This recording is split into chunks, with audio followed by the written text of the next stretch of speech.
What's up, Slayers? You asked for it. Here's another day in the life. So we're going to mount our equipment out here, pop out the back of the panel for a nice clean install, do our pilot bit, make sure we're good. I'm going to hit it with the hole saw, start mounting all of our equipment, get our lock ring on, do all of our knockouts,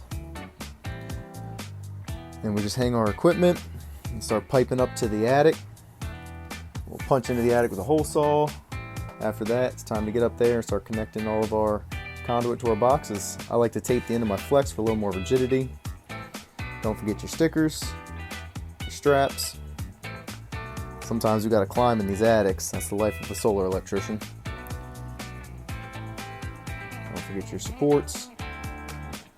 And also don't forget to clean up when you're done. I like to put a little duct seal in there to prevent moisture buildup. And it's time to pull our wire through all of our equipment.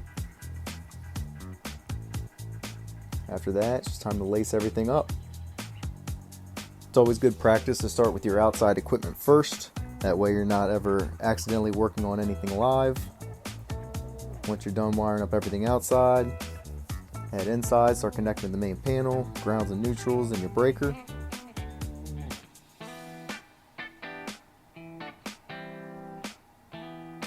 Slap that breaker in, and that's it. She's wired and ready to turn on and test. Don't forget your stickers, very important. Don't forget your swag stickers so they know who did it. I try to get away with the minimum amount of stickers necessary. Nobody likes equipment covered in unnecessary stickers that don't belong on equipment. Always make sure they're centered and straight, looking good. Tag out your disconnect.